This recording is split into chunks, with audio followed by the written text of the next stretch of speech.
um pouco sobre a questão que envolve instituições, né, e de que maneira que essas instituições podem cobrar um processo democrático, quero trazer a Venezuela para o nosso debate, porque depois daquela nota do Itamaraty e as declarações do presidente da República criticando as eleições venezuelanas, a embaixada quer uma reunião com o governo brasileiro, a embaixada da Venezuela.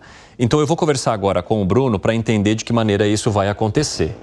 Fala, Bruno, seja muito bem-vindo a esse feriado.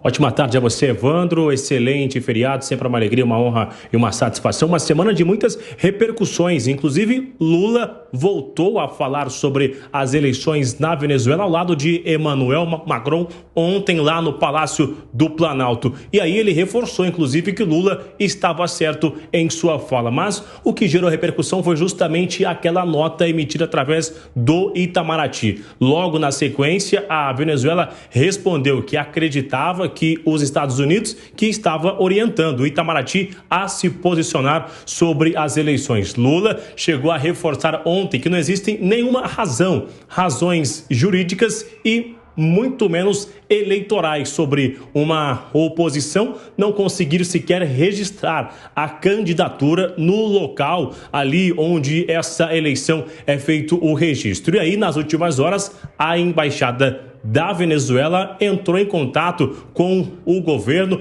com o Palácio do Planalto, solicitando uma reunião. Não foi agendado o dia nem a hora, mas o secretário de Assuntos Especiais, Celso Amorim, é quem vai receber então esse representante do governo venezuelano para tentar achar ali um ponto, para tentar entender realmente o que foi essa nota, qual é o retrato realmente e o que Lula estava afirmando sobre já ter conversado com Nicolás Maduro sobre o Estado democrático, sobre as eleições, para colocar luz sobre as eleições e algo que Lula entende que não está acontecendo. Então, a Venezuela já solicitou uma reunião, mas ainda não foi agendado este encontro que deve acontecer na semana que vem. A gente vai aguardar de que forma será esse encontro e as novas reações após esta importante reunião entre o governo brasileiro e o representante de Nicolás Maduro aqui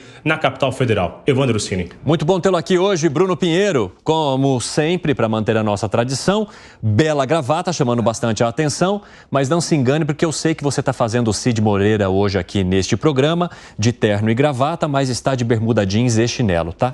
Só para reforçar que existe vida real aqui neste programa também. Abraço. Risada, você não vem negar, não. Já me contaram os bastidores aqui, tenho boas fontes. Opa! Valeu, Bruno Pinheiro. Bom, o Gustavo Segré, nós que estamos todos vestidos, eu acho que o Dávila deve estar fazendo o Cid Moreira também. Ele deve estar de bermuda, por isso que ele fica sentadinho ali e por isso que ele estava rindo. Mas eu quero saber de você, que está devidamente trajado aqui para o nosso programa 3 em 1 desta Sexta-feira Santa. O embaixador quer explicar para o presidente da República a situação da Venezuela. Por acaso a situação da Venezuela precisa de alguma explicação ou mudaria com alguma explicação que venha da embaixada? Não me parece que mude, mas tem um conceito que tem 4 patas. Tem pelo, abana o rabo e late. Você fala, é um cachorro. Eu falo, não, é relativo. Não, não é relativo, é um cachorro. O Brasil interpretou que a democracia venezuelana era relativa. O Macron, agora, nessa visita aqui ao Brasil, falou: essas eleições venezuelanas não são democráticas. Falou com todas as letras, para ninguém ter dúvidas de qual é a posição do presidente francês. Isso aplica para muitos países, salvo outras ditaduras. Então, todo mundo está enxergando que isso aí é um cachorro. Não é uma democracia, é uma ditadura. A dúvida é, o que ele quer explicar? O que não dá para explicar vai ser que se autopercebe cachorro? Não, é um cachorro. Então tem que ir nessa linha. Não me parece nenhuma necessidade do governo venezuelano, através da embaixada, que é uma extensão do governo, o embaixador é o representante do presidente, qualquer país que esteja, e essa embaixada dizer, não, eu vou te explicar, na realidade nós proibimos e não elegimos a Maria Corina Machado. Não deixamos que a outra Corina se registrasse como candidata. Mas eu coloquei esse negócio, que é um testa de ferro, é um cara que vai fazer de conta para o Maduro ganhar. isso não é democrático. Então, não sei que explicação vai dar, mas com certeza eu espero que o governo brasileiro entenda que se tem quatro patas, se tem pelos, se abana o rabo e se late, é um cachorro, não é outra coisa. Ô Piperno, você entende que o governo brasileiro precisa reforçar cada vez mais a postura que começou agora com essa manifestação do presidente da República e do Itamaraty em relação à Venezuela, principalmente se essa conversa que está pedindo a embaixada venezuelana acontecer? Veja, foram dois momentos nessa semana, né? Duas manifestações do presidente Lula e também do Itamaraty, o que significa uma mudança considerável em relação a toda hesitação, para não dizer em muitos momentos apoio do governo brasileiro à Venezuela. Então, eu vejo sim que houve nessa semana uma modificação importante em relação a isso. Mudança, aliás, corroborada inclusive por quem emitiu a nota mais dura, curiosamente, foi a Venezuela, em resposta àquela primeira manifestação do presidente Lula e a nota seguida da nota do Itamaraty, quando inclusive a Venezuela disse, bom, quem redigiu isso parece até que foi o Departamento de Estado lá dos Estados Unidos. Então, é importante sim que o governo brasileiro continue aumentando o tom da condenação dessa farsa eleitoral. Não há processo eleitoral na Venezuela. E veja, há uns 15 anos, talvez, o candidato de oposição ao Chávez, na última eleição que o Chávez disputou, foi o Henrique Capriles, que é, enfim, governador de um estado importante lá na Venezuela. E, aliás, ele chegou pertinho do Chávez, chegou, inclusive, a ameaçar a eleição do então presidente Chávez. Naquele momento, o marqueteiro de campanha dele era lá de Curitiba, o Irã, acho que Irã Pereira, se eu não estou enganado, me desculpe se eu tiver errado o sobrenome. E ele tinha já feito algumas campanhas lá na Venezuela, não foi uma só. Eu fico imaginando o seguinte: naquele momento a gente já achava o processo eleitoral venezuelano de caráter duvidoso. Imagina hoje, se uma figura como o Irã quisesse vender o seu serviço de marqueteiro político lá. Era muito possível que ele também fosse preso. Então, vejam só como houve uma degeneração desse quadro institucional. Agora, é evidente que a Venezuela também agora, nesse momento, se mostra incomodado com talvez um início de guinada nessa posição no Brasil. E aí, Gani? Resta saber se essa... Início de guinada. E essa guinada depende de que ainda e deve chegar até onde, né? Aí que tá. Resta saber se essa mudança é uma mudança de essência, ou seja, o governo de fato entende que a Venezuela é uma ditadura, está muito longe de uma democracia, ou se é uma mudança meramente transitória e estratégica, devido à pressão internacional que sofre o Brasil e devido à queda da popularidade do presidente, que, entre outros fatores, pode ser atribuída às suas declarações no campo geopolítico. Fala, seu Luiz Felipe Dávila. Olha, não é a diplomacia que dá uma resposta a isso, é colocar o Brasil no divã, precisa de um psicólogo, porque o ponto é o seguinte: quem criou a ilusão de que a Venezuela é uma democracia relativa foi o governo. Ele criou essa ilusão. Quando você cria uma ilusão, evidentemente a realidade acaba gerando uma desilusão. E descobriu agora que a Venezuela não é uma democracia relativa, é uma ditadura. E que ditadura precisa ter um comportamento diferente do que você ficar tratando como se fosse uma democracia relativa. E é isso que aconteceu. A gota d'água foi a história da promessa num acordo assinado por Maduro lá em Barbados de que teria eleições limpas e livres na Venezuela. E tornou-se evidente que ditador nenhum gosta de eleição, ainda mais eleições livres e limpas. E aí essa mudança do Brasil, que acorda ou se sente traído por Maduro, mas ele não foi traído por Maduro. Maduro sempre foi um ditador. O que traiu foi o Brasil ter criado a ilusão de que a Venezuela era uma democracia relativa. Esse é o problema. Então, finalmente agora, o Brasil está vendo as coisas como elas são. Que a Venezuela é governada por um ditador que não quer saber de eleição, de transparência ou de democracia. Gustavo, antes de passar para o Gustavo Segré, Piperno, você entende que o Brasil está precisando sentar no divã em relação à Venezuela e que essa medida agora, esse começo de guinada, ela é insuficiente diante de todas as manifestações, entre aspas, positivas que já foram feitas, inclusive ao lado dessa autoridade que hoje está tentando melar a eleição lá no país, não permitindo que a oposição possa, então, se manifestar ou que ele possa entender pelo menos qual seria a força dessa candidata de oposição que vem do legado de Maria Corina Machado? Eu sempre fui muito crítico da posição do governo brasileiro em relação à Venezuela, já falei isso várias vezes aqui, e eu entendo que é o pior posicionamento em política externa que o Brasil tem.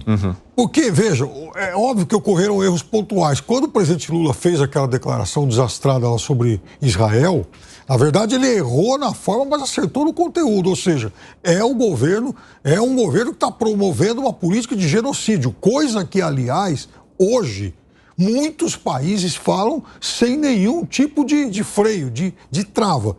Não com aquele...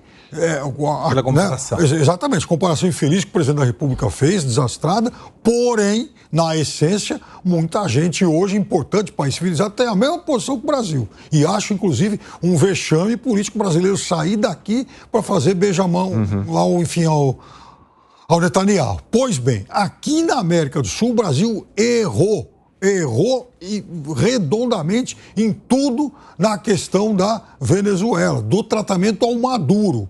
Agora, tomara que esse momento marque uma mudança drástica em relação a isso. Mas, Piperno, a Venezuela não mudou o tom depois da manifestação do governo brasileiro. Pelo contrário, ainda disse que a nota do governo brasileiro tinha sido ditada pelo governo americano e ainda tratando de maneira irônica que é uma cobrança não só aqui do país, mas que é uma cobrança por democracia nesse país vizinho. Ela muda o tom na relação com o Brasil também, em resposta a essa nota. E aí, essa é uma excelente oportunidade, já que a resposta da Venezuela foi algo agressiva, a bola está pingando para o Brasil chutar, falar, bom, é assim, então nós não temos mais nenhum tipo de relação com vocês até que o país entre no modo civilizado, coisa que não está acontecendo. Você acha que o Brasil vai chutar essa bola, Segré? Não vai, mas vamos avaliar apenas. Nós temos aqui na América Latina 3 ditaduras. A primeira da Venezuela, a segunda da Nicarágua e na América, incluindo o Caribe, Cuba. Vamos lá. Essa manifestação é especificamente por uma questão de eleições. Não dá para esconder e não dá para o Brasil continuar apoiando direta ou indiretamente ao Maduro. Não tem argumento, não tem como convencer alguém de que isso é uma relativa democracia, uma democracia relativa. Até porque se esse pleito for por água abaixo, são mais 6 anos que ele permanece no poder, né? Mas é a forma. Você não aceitando que uma candidata como Maria Corina Machado possa disputar, por quê? Porque sabe que vai perder. Esse é o objetivo. E a ditadura está aí para se manter no poder independente das questões. O Daniel Ortega, outro vinculado com, não digo amigo, não sei se é amigo ou não vem ao caso, mas deveria ter agora o governo brasileiro dizendo: Daniel Ortega está errado, está proibindo procissões católicas na Semana Santa. Isso não é possível. A gente deveria tomar alguma medida. E aí você vê que esses vínculos de amizade são prejudiciais para a grande maioria dos cidadãos. Hoje é só buscar MTST, @MTST. Tem uma foto do Jesus Cristo crucificado com uma pessoa que fala bandido bom é bandido morto. O MTST está publicando isso.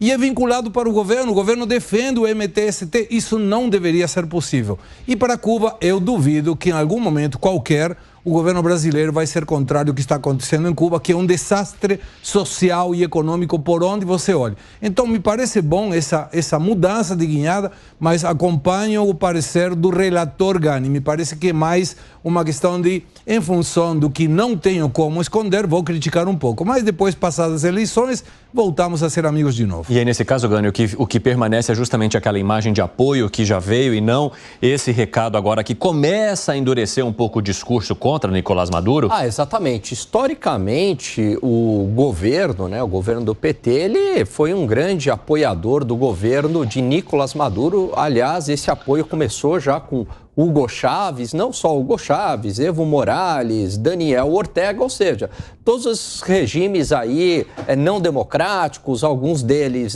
ditatoriais e uma ditadura socialista. Esse apoio, inclusive, se dá de uma maneira quase que formal no âmbito ali do Foro de São Paulo, inclusive reconhecido pelo próprio José Dirceu numa entrevista ao saudoso Abu Janra no programa Provocações, onde ele diz que toda essa guinada mais à esquerda da América Latina foi construída e premeditada nos bastidores do Foro de São Paulo. Eu acho muito interessante quando a gente provoca a nossa audiência e ela reage, né? Porque eu recebi uma mensagem aqui do Tiago Vieira, trazendo e até participando aqui da nossa análise, Luiz Felipe Dávila. Isso é muito legal. Ele fala o seguinte: no cenário atual é mais fácil soltar a mão de um país ferrado como a Venezuela do que se indispor com países que estão bem para acordos econômicos e que têm a democracia como algo que prevalece nesses locais, né? Então, é interessante a gente ver que, de alguma forma, essa mensagem que a gente vai debatendo aqui também chega às pessoas que nos ouvem e que nos assistem. Aliás, um abraço a todos vocês aí que estão de olho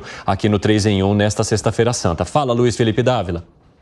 É isso mesmo. Acho que estamos aí de acordo que essa visão da política externa como uma arma da militância política partidária é um desastre para o interesse nacional, porque o interesse do Brasil acaba sendo tratado de maneira secundária, e ao invés de ser tratado como o tema central da política externa, e de uma política externa brasileira que tem uma longa tradição de ser suprapartidária, de focar nos reais interesses externos do país e de não se deixar contaminar pela política partidária. Mas, infelizmente, nas últimas 2 décadas, a política externa tornou-se, sim, um braço da militância política.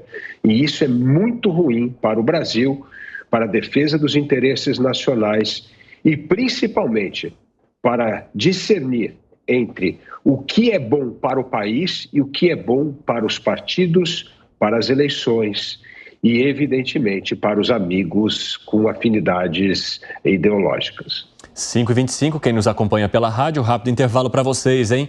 Espero todos, daqui a pouquinho estaremos aqui em outras plataformas, continuamos inclusive nelas. Fala, seu Fábio Peperno, do que você discorda aí do que disse o Dávila? Por exemplo, e até sobre o que falou o Segre, é claro que proximidade com a Venezuela é algo tóxico, é muito ruim. O Brasil deveria também condenar exatamente a ditadura do Ortega, até porque, veja, e aí o Segre tem razão, a gente está falando de uma Nicarágua tentando, inclusive, contra a Igreja Católica, que é muito próximo ao governo brasileiro, inclusive. Agora, a diplomacia brasileira, em outros tempos, a diplomacia brasileira andou de braços dados com muitos assassinos, vizinhos nossos, inclusive. Historicamente tem, um rol imenso aí de atentados às liberdades individuais que foram conestados por ações da diplomacia brasileira. Inclusive no tenebroso período militar e tal. E o Brasil, na verdade, desde sempre, como todo mundo, o Brasil sempre teve muitas relações de proximidades com ditaduras de todo o mundo. Até porque, em nome de pragmatismo comercial, às vezes a gente finge que não vê algumas coisas e tal e acaba aceitando, mas, na verdade, é óbvio que, nesse momento, até por estarem aqui na nossa vizinhança, uma coisa é o Brasil ter, enfim, relações, digamos, normais, institucionais. A outra coisa e aí vem o erro do governo, relações carnais com esses aliados. O erro está aí. O governo brasileiro não tem mais o direito de ter relações carnais com essas ditaduras. Agora, está muito, mas muito longe de ser inédito na tradição diplomática do Brasil, infelizmente. Arremate, Gustavo Segre, porque a gente vai viajar da Venezuela para a Argentina daqui a pouco. Vamos lá, então vamos, mas não vai ser por aerolíneas que não passaram. Exatamente, não vai. Boa. O passado serve, primeiro, para boas lembranças quando tem e para aprender dos erros do passado. A gente não pode administrar um país nem na geopolítica olhando no espelho retrovisor, temos que olhar para frente. Então serve o teu comentário, mas o que vale é daqui para frente. Daqui para frente precisa ser enérgico. O governo brasileiro tem que ser enérgico. Concordo plenamente com você. A única coisa que eu discordo aqui, enfim, na mesa, na roda, é quando a gente fala em tradição, né, da diplomacia brasileira. Isso não. O Brasil não tem tradição em dar as costas para ditaduras por conta de anomalias dos seus processos internos. Mas hoje está errado. Não pode estar de braços dados com essas ditaduras. Quer acrescentar algo, Dávila? O Brasil teve, sim, uma diplomacia de Estado durante todo o século XIX e começo do século XX, só não teve no momento da Guerra Fria, onde o mundo ficou dividido em dois blocos muito distintos. Foi no momento que, por um período de 30, 40 anos, que a gente teve, na verdade, duas superpotências e congelaram as relações exteriores. Mas toda vez que o Brasil conviveu com o mundo multipolar, que eu chamo, sem uma potência dominando a outra, o Brasil teve, sim, uma política externa baseada em interesses nacionais, do Estado Nacional. E isso não vem ocorrendo nas duas fases agora que nós tivemos governos depois de Fernando Henrique Cardoso, tanto nos governos do PT como do governo Bolsonaro, que não tinha uma política externa alinhada com o interesse nacional, mas sim com interesses ideológicos. E isso é muito ruim para o país.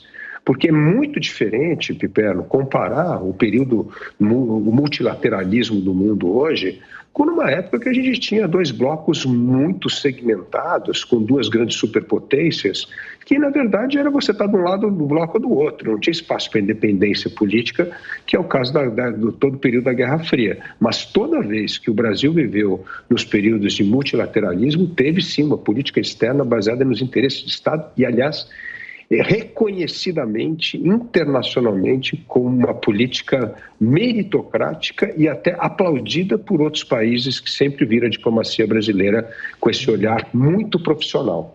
5h29, o pessoal da rádio está de volta e nós estamos discutindo aqui a relação entre Venezuela e Brasil e principalmente o pedido que foi feito pela Embaixada da Venezuela para conversar com o presidente da República depois da manifestação mais dura que foi feita pelo Itamaraty e pelo próprio presidente Lula sobre as eleições venezuelanas que estão melando a participação da oposição contra Nicolás Maduro. Arremate, Gani, para a gente poder falar um pouquinho de Argentina também. Eu acho que eu entendi o ponto do Piperno, do qual eu concordo, que é o seguinte: existem brigas que merecem ser compradas e a briga diplomática em relação à Venezuela, ela merece ser comprada, dado que a gente também está aqui na América Latina, então tem todo esse protagonismo e a Venezuela não nos interessa muito do ponto de vista comercial. Diferentemente de outros países nos quais o Brasil mantém relações diplomáticas, não faz críticas contundentes a esses países, mas porque há interesses econômicos em jogo e aí o Brasil acaba tendo esse duplo padrão muitas vezes. É isso, Piperno? É isso, Piperno? Inclusive houve, sim, 20 anos atrás, claro Best que houve friend do Piperno agora. Algum alinhamento, houve sim alinhamento ideológico com alguns países, mas sem abrir mão do amplo defesa, da ampla defesa dos interesses nacionais, sim. Inclusive, 15, 20 anos atrás, o Brasil teve um período de grande projeção internacional. Agora, falando